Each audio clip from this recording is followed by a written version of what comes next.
Muchas gracias, José Paredes. Bueno, como decía el geólogo, queda abierto a las preguntas. Quien quiera hacer una pregunta, levanta la manito, le habilitamos el micrófono. Hola, José. Bueno, ya medio hablaste del tema, pero ¿considerás suficiente la realización de un solo reservorio en la cuenca Mosconi, en el predio de Santa Lucía, considerando que se encuentra fuera del cauce natural de la cuenca de kilómetro 3, hoy sobre la Fray Luis Beltrán? ¿O sería importante disipar esa energía en cauces en distintas consideraciones?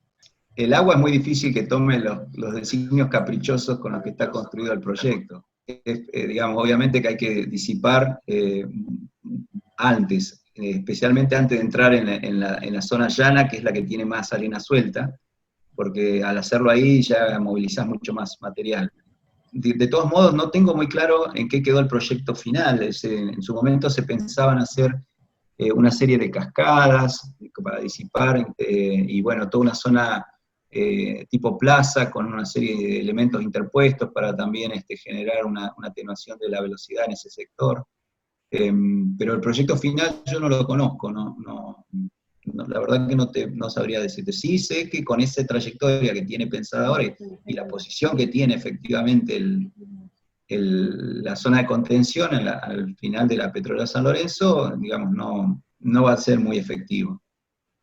Y la segunda pregunta es también sobre si considerar, bueno, haber rellenado esa caja sin realizar un trabajo importante en los suelos, compactaciones, relleno con material no erodable, o un hormigonado de una sección importante, ¿esta avenida está en condiciones hoy de recibir un pavimento, o pluviales, o cloacas?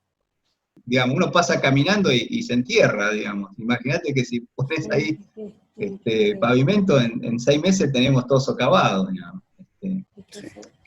Son cosas tan obvias que la verdad que discutirlas da un poco de vergüenza, digamos. A mí me parece que algunas cosas deberían mejorarse, bueno, primero en el aspecto técnico, pero bueno, hay cuestiones que me parecen como, digamos, como más generales, que requieren, digamos, más allá, o sea, por ejemplo, el ingreso a Saavedra, a la Prida, y una vez que estuve con vos también ahí, fui hace poco para ver si lo habían mejorado, pusieron un alcantarillado en donde está el acceso, digamos, de toda la red de drenaje al barrio. Y son caños de tubing, digamos, pero la verdad que si uno piensa que por ahí va a pasar todo el agua que ingresa y además tiene cruces de caños de agua, etcétera, es o sea, las posibilidades, yo le apostaría a todo que se va a volver a inundar, digamos, no tiene forma de que funcione bien eso.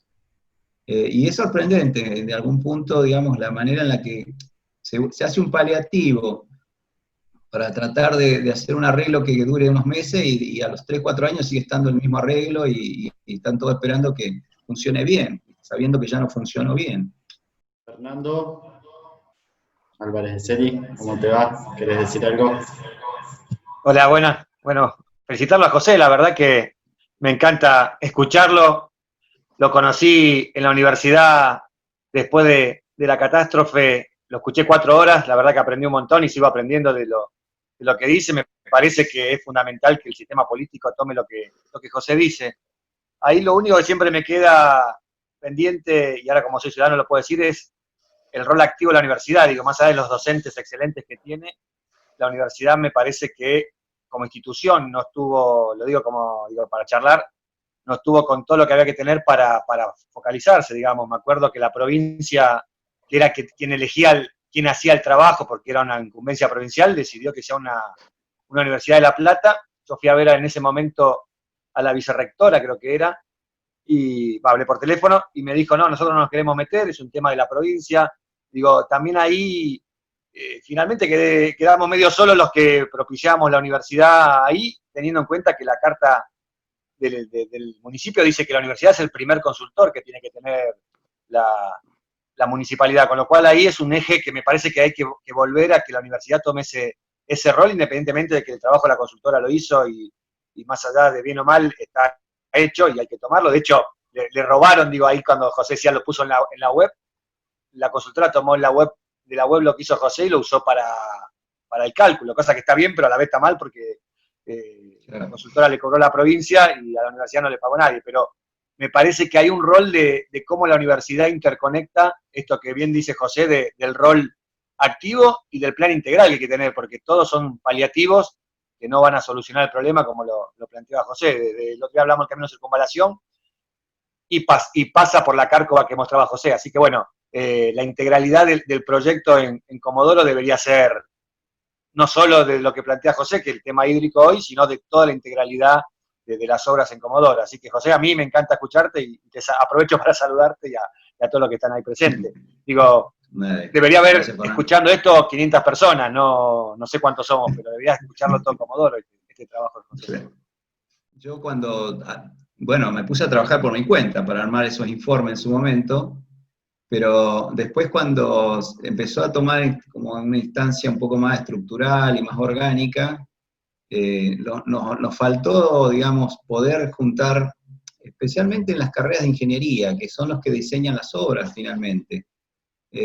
Ahí fue, digamos, digamos, fue un cuello de botella del que no se pudo salir. Y la verdad que es triste porque tenemos todas las carreras, tenemos profesionales excelentísimos, pero indudablemente está faltando una organización más clara, digamos, o tal vez incluso un compromiso más importante de los grupos para poder darle forma a los proyectos y darle forma a temas tan importantes como los que estamos tocando, ¿no? Que en realidad, yo, por ejemplo, en su momento, digamos, cuando uno piensa que cayeron 400 milímetros, en Comodoro es una brutalidad, pero en el 2013 había pasado exactamente lo mismo en La Plata, por ejemplo, que cayó la misma cantidad de agua.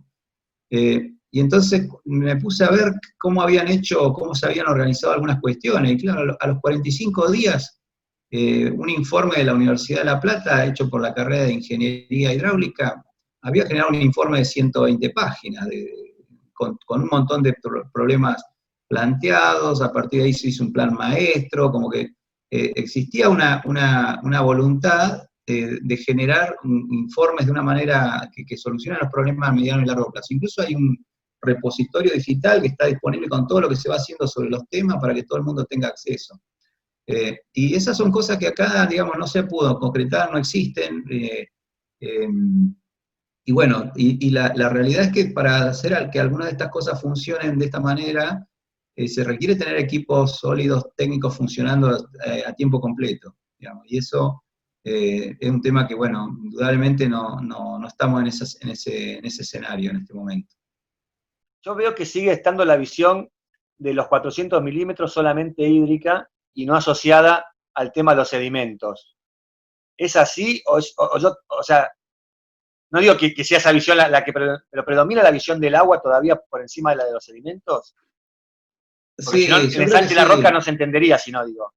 No, sí, digamos, es una forma, a ver, reduccionista se podría mencionar, ¿no? Es un reduccionismo que es más fácil que la gente lo entienda, digamos, por el volumen de agua que se supone que ocurre. Pero en realidad lo que genera el impacto no es el agua, sino el sedimento que transporta. Y ese es el verdadero problema que tenemos nosotros, que el sedimento que transporta está en relación a nuestras cuestiones geomorfológicas, que ya vieron que son cuencas muy empinadas, y además por el desarrollo que ha ocurrido en las cuencas de drenaje con el desarrollo petrolero y con el desarrollo urbano, digamos. Entonces, todo ese material suelto sigue estando, no ha cambiado absolutamente nada en relación a lo que había previamente el temporal, y en ese sentido, digamos, a nosotros nos preocupa más la cantidad de sedimento, y por eso el proyecto que presenté a fin del año pasado es para estudiar el rol de las canteras, digamos, pero lo vamos a estudiar aguas arriba y aguas abajo para tener una claridad de qué tipo de impacto y cuantitativamente genera. Pero bueno, indudablemente, nosotros obviamente enfocamos más en el sedimento. Los ingenieros le dan mucho más foco a la parte del agua, digamos, pero nosotros pensamos desde nuestra disciplina que el sedimento es el verdadero culpable de grandes problemas que tenemos. ¿Y esas canteras, José, pueden usarse para reservorios o por la cuestión geológica no? Bueno, habría que estudiar alguna por una, digamos. Lo que pasa es que ahora varias son canteras en explotación, además. O sea que están siendo usufructadas por privados o por el mismo Estado municipal.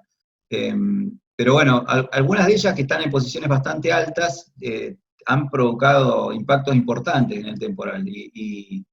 Digamos, más allá en general están en zonas relativamente bajas, ¿no? No podrían ser usadas como reservorio, digamos. Habría que tratar de que digamos, la reducción de descarga de sedimento ocurra antes de que entrara a la cantera, antes de que llegue a la cantera. Bien, paso a darle la palabra a Nicolás Soto. Quería hacer una preguntita tanto al geólogo como a la ingeniera Paula Ramos, que también la tenemos ahí hablando. Hola José, hola Paula. En realidad quizás no es una pregunta, sino es quizás un comentario con respecto a cómo se aborda la cuestión respecto a la temática, porque si bien como estudiante de la carrera de geología creo que soy el único que está participando de esta charla, bueno, también hay pocos estudiantes de la carrera de ingeniería civil, entonces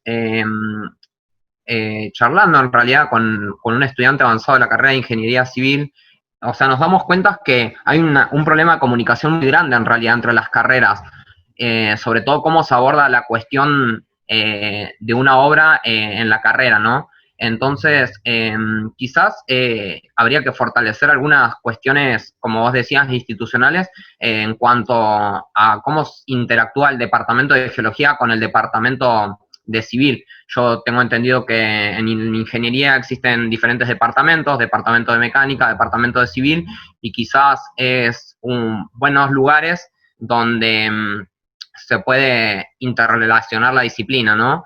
Hoy en día existen las jornadas de ingeniería civil donde prácticamente no hay ningún trabajo presentado, una carta temática de riesgos naturales o lo que sea. Y yo que he asistido a varias jornadas de las ciencias de la Tierra, también es como muy poco lo que se presenta en cuanto a una obra, a un diseño, esto que están charlando del plan de gestión integrado de manejo de cuencas de drenaje, ni planes de gestión integrados de riesgos naturales.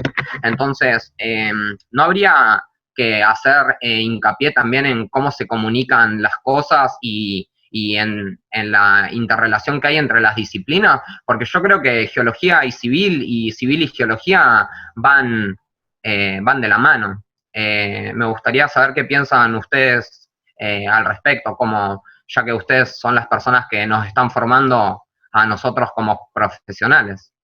Bueno, gracias Nicolás por tu pregunta. Aparte, te hice llegar hoy esta invitación a través de mis alumnos de Ingeniería Civil. A mí también me llama la atención lo que decís, de hecho yo tengo 5 años en grupos con contacto, te juro que los invito a todos y me encantaría verlo lleno, o sea, hoy mis alumnos en particular de este año están preparando prácticos, me decían, y después, bueno, verán el link del video, pero yo les digo, no es lo mismo, porque fíjate lo que estás haciendo vos y por eso quiero hacerlo ver. Podés generar esto de preguntas y tener a José geólogo y a nosotros dentro del marco de la ingeniería pudiendo preguntar, a Fernando, bueno, tenés a gente de la política también acá, y sabés que con José hemos hecho relaciones porque somos gente involucrada y que queremos estar. Si bien los dos pertenecemos a nuestra universidad y ambos a distintas facultades, no nos vinculó las facultades, tristemente, tenés razón. ¿Por qué sucede esto? Lo desconozco, pero no necesitamos que nos llegue la invitación desde el lugar que a veces nos imaginamos que tiene que ser. De hecho, esto que estás haciendo es importante, y sí, obviamente que cuando se hacen las jornadas de geología, ingeniería debería estar presente, y cuando se hacen las de ingeniería, también debería ser al revés. Podríamos sacar algo muy bueno de estar trabajando juntos. Pero bueno, sale de nosotros, así que a seguir, Nicolás, vos ya estás invitado, ya sos parte del grupo. Bueno, el tema de la obra del aterrazamiento, la verdad que está hecho por geólogos e ingenieros. Así que es el mejor ejemplo de haber hecho algo juntos dentro de la universidad. Vi pasar una pregunta en el chat que Oscar, en relación al tema de las canteras, de las locaciones petroleras. Bueno, es un poco, nosotros lo pusimos ya en el informe del 2017, que incluso hay gente de biología que hace un poco más cuantificado todo el estudio del verdadero impacto que generan, no solo, digamos, porque estás modificando una pendiente e incorporando material áridos, ¿sí? Material suelto, y eso con las lluvias en las laderas se forman muchas cárcavas en general, y eso hace que aumente la cantidad de sedimento. Lo mismo con los caminos que se producen para llegar a las locaciones. Muchos caminos son totalmente impermeables, entonces la lluvia escurre por esos lugares y va por lugares diferentes de los naturales. Y obviamente que el impacto que generan es en aumentar la cantidad de sedimento en transporte, ¿sí? Tanto el material fino que va en suspensión como la carga gruesa que llega a los arroyos.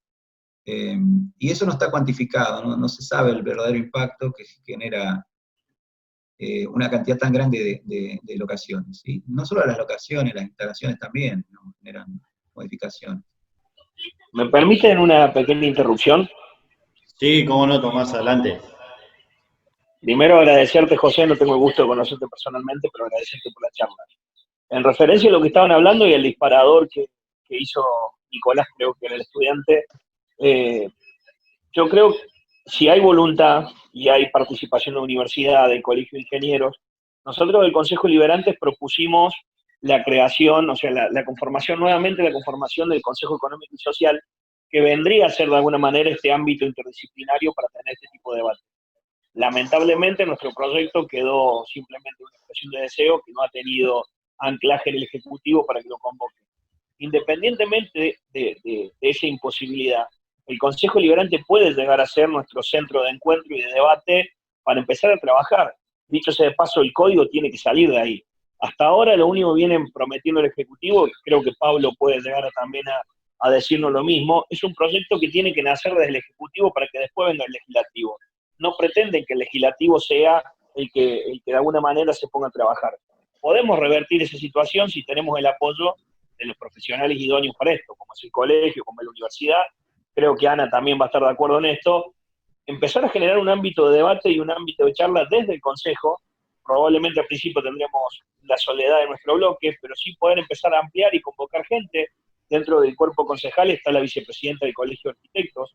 Entiendo que no se va a negar a tener un debate y a tratar de esto, y empezar a generar, sobre todo, visibilizar, porque creo, José, que lo que comentaste es altamente gravoso y dañoso para la ciudad, porque se están encarando obras millonarias que su efecto no va a ser el que se está esperando. Creo que como funcionarios públicos, en el caso mío o el de Ana, como concejales, no lo podemos dejar simplemente como una enunciación de un problema, sino que lo tenemos que abordar y poner en la mesa de debate, y creo, perdón que sea tan reiterativo, que la única forma de hacerlo es con el apoyo tanto de los profesionales idóneos de la universidad, generando este ámbito de discusión al cual desde ya los invito a que podamos intentar armarlo. Sí, y en ese sentido, si me permiten, voy a agregar algo, en función justamente de todos los anuncios que señalaba José que había habido y que, bueno, han sido de público conocimiento para todos a través de las radios, los diarios y demás. Nosotros pedimos un pedido de informes, hicimos un pedido de informe que presentamos al Poder Ejecutivo, justamente pidiéndoles cuál era el plan general e integral de obras hídricas para poder conocerlo, así que me parece que podría ser un puntapié inicial ideal para que todos aquellos profesionales que están acá y que entienden de los temas en esa oportunidad, la verdad que fueron Paula y Leo Diz quienes me acompañaron a hablar con Maxi López frente a las imprecisiones que había respecto de algunos puntos y demás. Le dije, bueno, mira, te vamos a pedir un pedido de informe, pues la verdad que hay cuestiones técnicas que necesitan tener números precisos, soluciones precisas, y así lo hicimos. Así que cuando tengamos esa respuesta, esperemos que llegue, los invito la verdad a todos a que se sumen a ese análisis y por ahí, a partir de ahí, hacer algún tipo de devolución, como para empezar a aceitar este proceso, que como bien decía Tomás, si no se está planteando desde el Ejecutivo, que de alguna manera tienen entre comillas la manija sobre tantas cuestiones, en lugar de abrir el juego no se logra, bueno, tal vez desde el Consejo y con objetivos puntuales podamos trabajar. Así que los invito a todos, y particularmente José, cuando lo tenga, seguramente con Paula, Leodis, le vamos a estar levantando el teléfono para que nos des también tu mirada. Dale, Y Fernando, en mirar la información o discutirla. En la mayoría de las opiniones que he tenido en relación a los temas del temporal, he sido crítico más que nada por los resultados técnicos, no crítico en el sentido de criticar por una afiliación o una opinión política. Me interesa, sobre todas las cosas, las opiniones técnicas fuertes. Pablo Martínez, adelante. Hola, ¿qué tal? Buenas tardes para todos. Bueno, la verdad, felicitar a los chicos por propiciar este espacio, digamos, de difusión, no tan solo de debate. Bueno, hay varios actores que nos conocemos hace varios años y algunos estuvimos más o menos involucrados en lo que fue la catástrofe del 2017. José, puntualmente mostraste de vuelta una foto que fue parte de la recorrida cuando estuvimos con el tema de la circulación alternativa. ¿Es la cárcava esa? ¿Sigue así en la actualidad? Eso es imposible de tapar, ¿eh? Bueno, no hay está forma bien. de taparlo eso. Perfecto, digamos, pero eso sigue así y, digamos, y es un peligro latente porque encima está en una locación petrolera. Algo tan remañido que tenemos en nuestra ciudad, que es el tema del medio ambiente, y en esto que decías vos, las fallas de controles. Eso está y no se ha tratado de revertir en nada. Sí, lo que pasa es que, digamos, esa es la cárcava más impactante. Sí. Pero hay muchas más, ¿eh? O sea, hay por eso te digo. De cárcavas. Bueno, pero digo, está bien, no está hecho quizás el relevamiento y no está el control, digamos, de las autoridades de aplicación, en este caso, digamos, medio ambiente de la provincia, que tendría que estar trabajando mancomunadamente. Pero bueno, esta crítica, esta disociación que vos planteás en lo que no se logró realizar, digamos, porque tuvimos la atención de los tres estamentos, ¿no? Con bajada de ministros, y bueno, Fernando fue uno de los mayores articuladores en ese momento. Digo, nación, provincia y municipio. Y nos tocó sentir vergüenza ajena, y lo podemos decir, como dice Fernando ahora en otro estadio, cuando teníamos un ministro provincial que nos quería convencer que hacían y presentaban las cosas y seguíamos atrasados, digamos, en el caso de el ministro de Obras Públicas de su momento. Pero no tan solo eso, sino que digamos que en lugar de continuar avanzando, porque faltaban en su momento para poder concretar un pequeño de luz, digamos, en toda esta articulación que se necesita de un montón de obras, partiendo de los reservorios, pero digamos, hay que tratar de tener una mirada, digamos, multifocal como para poder ir atacando de a poco, porque si se va a empezar, o esperar, mejor dicho, que se terminen determinadas etapas, no se va a terminar de solucionar el problema, porque es un problema altamente complejo. Estamos sobre los lechos de ríos antiguos, digamos, de arroyos antiguos, lo cual, digamos, tiene una doble, digamos, implicancia y, digamos, un perjuicio muy grande, porque todo lo que se construya se está construyendo mal, ¿sí? Y volver a mejorar o corregir eso va a llevar, digamos, de muchas obras y de mucho esfuerzo para que la gente entienda, digamos, que nos identificamos como una ciudad que nos fuimos desarrollando en forma mal, porque no existió esa planificación ni esa previsibilidad, y siempre, digamos, ese divorcio con la universidad, digamos, que es quien tiene relevado, digamos.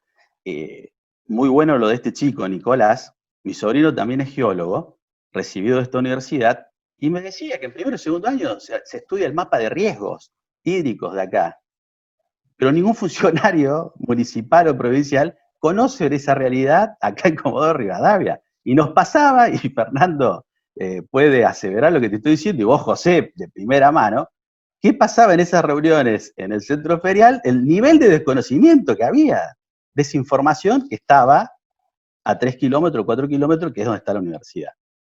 Entonces, partiendo de esa base, de ese gran desconocimiento, digamos, y de esa disociación, y de esas pujas, digamos, políticas con quienes conducen la universidad local, que cuesta desandar, digamos, porque se tenía políticamente, y sabíamos, y bueno, y Fernando, ni hablar los chicos que trabajan más fuertemente en el ámbito universitario, a veces el vacío que se hacía. Para la misma presentación de ese libro, ese compilado, fueron a atacarlo a Fernando en ese momento, digamos, políticamente, en lugar de ir a aplaudir de que se estaba compilando toda una información para que sea disponible para la sociedad y sobre todo para quienes tienen que tomar decisiones, sea, digamos, en el ámbito o en el cargo que lo ocupe desempeñar. Va a costar mucho, porque lamentablemente no es que existe una grieta, pero sí va a costar mucho, digamos, que esto vuelva a sensibilizar a la gente. ¿Perdimos una oportunidad? Sí, porque mayor sensibilización de haber estado todos tapados bajo agua en el 2017, me parece que no vamos a tener otra situación parecida.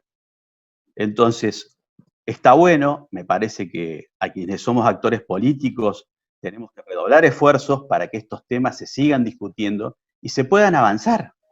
No hay soluciones mágicas, pero me parece que desperdiciar todo lo que se ha hecho, todo lo que hay, digamos, y buenísimo ese plan que le has presentado para poder seguir estudiando y avanzando, digamos, con respecto al mapa ideológico y a lo que implica las canteras, digamos. Pero vuelvo a reiterar, tenemos, digamos, esa disociación, pero a su vez, digamos, hay una pata fundamental porque tenemos toda la ciudad impactada por la actividad petrolera, que genera residuos, más que el agua, digamos, de lo que se plantea esa lluvia, que pueden, de acá con el cambio climatológico que venimos teniendo, pueden mantenerse en el tiempo, no llegar a esos puntos extremos, pero sí van a seguir impactando e influenciando, digamos, en nuestro medio ambiente. Con lo cual me parece que no está saldada nada todavía la situación y que vamos a tener que seguir acompañando y redoblando los esfuerzos. Sí, la vicepresidenta del Colegio de Arquitectos es concejal hoy, pero, digamos, a veces priman intereses personales por sobre los colectivos. Se terminaron sacando algunos acuerdos, digamos, con el Colegio de Arquitectos y no respetando todo lo que se había hecho desde los colegios profesionales, hacia la geología o de la ingeniería. Hasta esas, digamos, mezquindades hemos tenido, ¿no? Digamos, porque se generaron un montón de espacios de discusión, de reflexión, pero siempre en estadios individuales quizás. Faltó tener una mayor cohesión como ciudadanos para que esto pudiera avanzar, digamos, más rápidamente y hasta tener sancionado el Código de Planeamiento Urbano, que tampoco lo tenemos. Nada más, y agradecido, José, a los chicos, digamos, por tu espacio y tu tiempo, ¿no? Gracias, Pablo, por participar. ¿Puedo hacer una preguntita? Paula Ramos, había escrito una pregunta en el chat, ¿se la querés hacer personalmente a José? No la vi yo, ¿eh? Decime, Paula. Bueno, antes de cambiar de tema, para lo que venía hablando Papi Inés, y pensé que hay mucha gente que igual está escuchando, que a lo que se hizo del Código de Planificación, se invitó a participar a todos, inclusive a la concejal, que luego, sí, primaron intereses particulares sobre los generales. Pero bueno, cerrado ese tema, esta pregunta es para José. Sí, yo creo que un poquito sé la respuesta, pero está bueno también que la digas vos, José, un poco por tu especialización en el tema, ¿no? Y mi pregunta es si en función de que este hecho se repite aproximadamente cada 3 años y ya aproximadamente pasaron 3 años del 2017, es si a tu entender estamos mejor, igual o peor en lo que se refiere a obras en general para contener y o evacuar lluvias. ¿Podrías decirnos para que sepamos todos? Bueno, esa pregunta no es sencilla, pero en general si uno piensa que las obras concluidas no existen, no estaríamos mejor, digamos. Y lo que sí me parece que es importante, independientemente de la velocidad con la que se estén haciendo las obras, es que en realidad nosotros no tenemos un buen diagnóstico todavía. O sea, nosotros no tenemos un diagnóstico de lo que ocurre en las cuencas. La falta de un diagnóstico es información de base que no, digamos, uno puede hacer una obra y solucionar una parte del problema, pero si no tenemos un diagnóstico integral, siempre vamos a estar corriendo atrás del problema. Y eso es digamos, es una realidad de la planificación o de la falta de ello. Entonces a mí me parece que, digamos, independientemente del seguimiento de las obras, es muy importante tener muy claro, digamos, aunque sea un diagnóstico cualitativo, digamos, cuál es la zona más complicada para esta situación, cuál es la zona más compleja si ocurre esto, lo otro. Y bueno, y eso no existe a escala de ciudad, no existe a escala de cuencas de drenaje.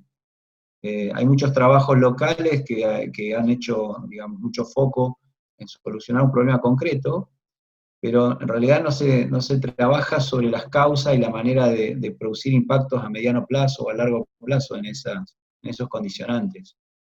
Y eso es un problema que no solo de nuestra ciudad, digamos, si uno se fija, los invito a ir a Wikipedia para ver, pongan temporal de La Plata 2013, y van a encontrar que el 80 al 90% de los problemas que tuvimos nosotros habían ocurrido también en la ciudad de La Plata. O sea que no es endémico el problema, sino que es general. Lo cual no nos exime de ninguna responsabilidad, ¿no? Tenemos que trabajar para que se puedan subsanar todas esas deficiencias. Gracias. José, te hago una pregunta, medio parecida a la que te hicieron los chicos respecto del reservorio del Santa Lucía. La idea que tienen, por lo que pudimos conocer, es que, digamos, no van a tocar lo que es el Canal de la Roca desde Chile para adelante, sino va a ser todo para atrás, las obras que están anunciando, ¿sí? La pregunta es si eso va a generar, digamos, mayor caudal de agua y de lodo, que después se genere el embudo, que ya sabemos que se genera en la ruta, que se vaya a generar más arriba. ¿Se entiende la pregunta? Sí, se entiende. En general, digamos, hay que ver cómo hicieron los cálculos, pero los reservorios en general lo que hacen es retardar la onda de llegada del agua, ¿sí? En vez de que llegue como un pico muy empinado, llega la misma cantidad en mucho más tiempo. Y en ese sentido, bueno, la ubicación del reservorio que están ahora construyendo está justo en la entrada, digamos, de la ciudad, un poco más arriba de los Tres Pinos, que ese va a ser el primer lugar donde aparentemente van a ser uno de los reservorios. Y después había pensado otros reservorios más arriba en el proyecto original, que eran más grandes, incluso de 15 metros, más arriba de la ciudad. Y eso en general va a reducir bastante la cantidad de sedimento que va a llegar. El agua va a llegar de manera más distribuida, pero lo importante son los reservorios que se hacen al pie de donde está la zona de mayor pendiente. No el que ingresa exactamente en la ciudad, sino los que están en la zona más alejada, pero que es donde hay más pendiente, donde está el quiebre de pendiente importante. Ese es el que, ahí es donde se capta más sedimento. O sea que si hacen el de las Quintas, y a su vez hacen como una especie de canal a cielo abierto en Verbel, que supuestamente es lo que van a hacer, y demás, no perjudica, no llega con más fuerza a la intersección de las rocas que están tan caóticas. En realidad, el punto es, digamos, la cantidad de agua que va a llegar, es probable que sea mayor, pero al no tener tantos sedimentos, es probable que sea más fácil de movilizar. De todos modos, con la roca puede sacar hasta 6 metros cúbicos solamente. Y las lluvias grandes mueven 20, 21, 22, o 28, como la del 2017, o 26, no recuerdo ahora, metros cúbicos por segundo. O sea que en realidad si la roca sigue teniendo el mismo tamaño, el problema va a ser igual, digamos. O sea, va desbordada muchas veces. Lo que dicen es que van a hacer una ampliación, digamos, en las esquinas, en cada extremo del canal, que se va cortando, no por cuadra, pero bueno, más o menos, no sé eso cuánto va a ampliar esa capacidad o no. Por eso, bueno, este pedido de informe vas a tener esa información y poder conversar, por ejemplo, con vos. Claro. Claramente Eso son temas. Eso nosotros lo pusimos en el informe. Mirá, o sea, pasan 6,3 metros cúbicos por segundo en la zona que no está, donde no están los cruces. donde están los cruces pasan 5,3 metros más o menos.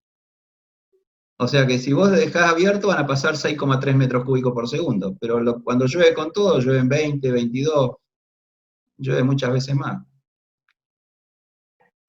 Gracias, No es una José. solución. No, No es una bueno, solución. pregunto para tener algún tipo de orientación porque parece que hay ganas de hacer algo, pero también si no hay correspondencia entre eso que se quiere hacer y una solución de fondo, vamos a seguir poniendo parches. Hay que ver los datos. O sea, así como está el canal con el diseño trapezoidal que tiene, no hay mucha forma de aumentar, salvo que uno lo profundice 2 veces o 3 veces para abajo, o que directamente ocupe la calzada completa, pero si la idea es solamente sacar los cruces de calle y hacerlo más eficiente ahí, se mejora un 10% lo que circula y eso no es suficiente. Le doy la palabra nuevamente a Nicolás Soto. ¿Se agregar algo, Nicolás? Ahí se desbloqueó el micrófono. Sí, recién que estaban hablando del mantenimiento de pluviales, si, no sé, quizás José o Paula saben si el OCOVI, que tengo entendido que es el organismo de las concesiones viales, si la ruta nacional número 3, bueno, justamente al ser una ruta nacional, pero que atraviesa todo el ejido urbano, que lo vimos en la charla del camino de circunvalación, si los drenajes esos que tienen, que están medios hormigoneados, y digo medios porque en algunos tramos existe y en algunos tramos no existe, como ahí en la ladera del Cerro Chenque, que justamente yo debo haber pasado hace 3 o 4 días y está todo taponeado, y nada, si en caso de que la ruta se entregue una concesión a una empresa para mantenerlo, lo tiene que mantener la empresa, o si como atraviesa el ejido urbano, depende del municipio. Y si depende del municipio, si depende en realidad de la Secretaría de Infraestructura o de, en este caso, de la Subsecretaría de Medio Ambiente. Si alguno sabe. Sí, mira, me vino a cuento un caso en Salta, de la ciudad de Salta, que pasaba la ruta, y todo lo que son los cruces, la responsabilidad de que el agua traspase es de la Vialidad Nacional. Digo, ahí lo que sí, y tiene que ver con lo que pide después de Vialidad, es el estudio concreto para poder abrir esos canales. O sea, de hecho, Comodoro tiene un problema entre su ruta 3 y la vinculación del agua.